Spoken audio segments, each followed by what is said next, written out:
the wound he wouldn't name. He didn't talk about it, not because it didn't hurt, but because he never learned how to name something that didn't bleed. It was just a moment, a sentence that landed like a stone, a silence that felt like erasure. He wouldn't call it trauma, wouldn't call it anything. He just called it life, but the moment stayed. In how he flinched when praised, in how he waited for people to leave, in how he laughed too quickly, apologized too often, and trusted too little. He built walls, not out of anger, but out of memory. Memory he never acknowledged, because to do so would mean admitting something was taken that he never gave. He wore strength like a shield, stayed busy, stayed distant, became someone others leaned on so no one would ever notice how heavy he had become inside. The world praised his composure, his control, his clarity.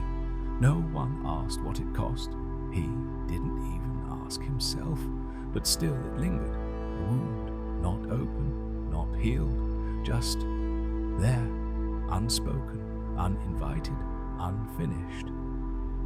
Then one day, by accident, he passed the place it began, a hallway, a driveway, a phone call that never came, and his chest tightened, not with panic, but recognition. He stood there, frozen, not in fear, but in stillness. For the first time, he didn't look away, didn't rush forward, didn't pretend he didn't feel it.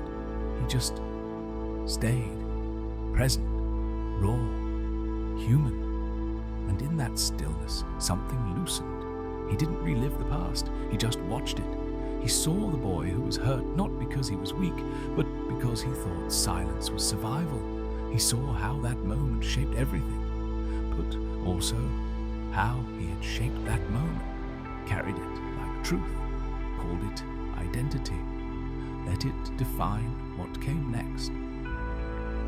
He understood then the pain was real, but the injury was a story he kept telling himself long after the page had turned. So he set it down, not because it didn't matter, but because he didn't need it anymore. He walked away lighter, not healed, not perfect, but free.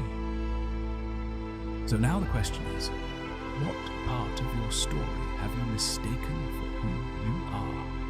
And are you ready to live without carrying it? If this story felt like something you've never had words for, maybe this is your sign to stop carrying what was never yours to begin with. Like, comment, or share this with someone still defining themselves by a scar. Subscribe for more stories that help us release what we buried, just to survive.